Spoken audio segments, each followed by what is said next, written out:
Messages that come from the spirit world, and especially now that you've linked with your spirit guide, will come into the atmosphere around you. You do not create them with your brain. You let them come to you. And this is something that I learned.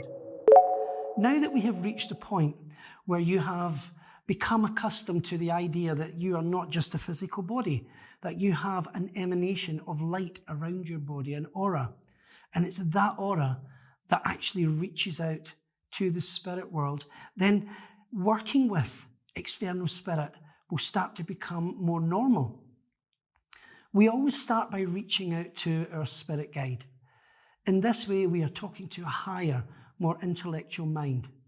The spirit guide also will guide us slowly and steadily through each part of our development. Spirit are in absolutely no rush for you to become a medium. The fact that you want to is actually more purposeful to them than you rushing down that spiritual path.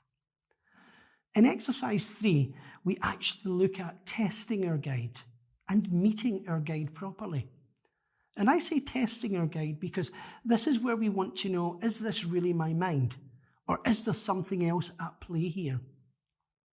For me, I sat in my development group for at least 2 years before I truly got to know my spirit guide. So when I say truly got to know, what I mean is I had sensations. A little bit like when in exercise 2, I asked you to feel the atmosphere when you asked your guide to come in.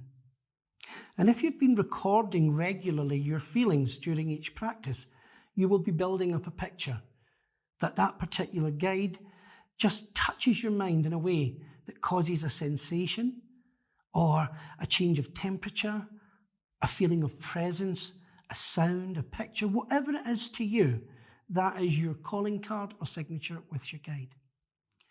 So when you are actually quite sure that every time you sit in that particular meditation, like exercise 2, that you feel the presence of your guide, then you can start to put questions.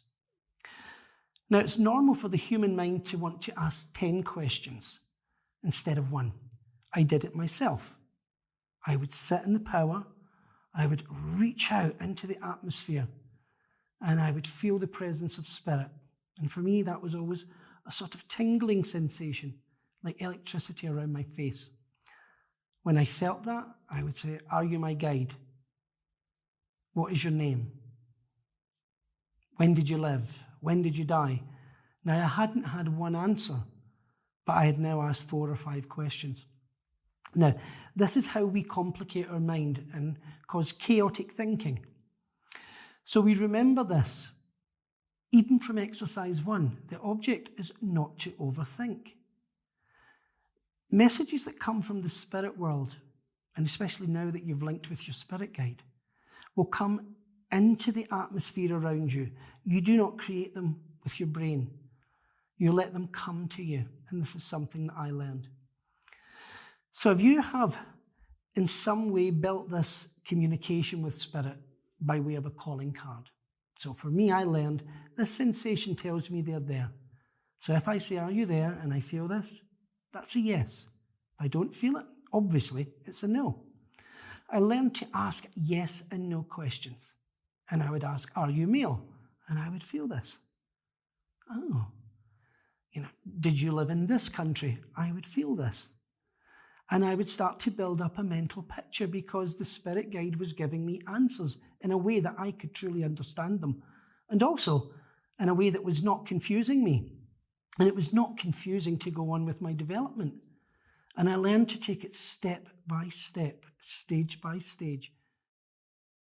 Hat dir dieses Video gefallen? Dann abonniere jetzt unbedingt diesen Kanal, denn schon bald findest du hier den nächsten Beitrag von einem deiner Top-Mentoren.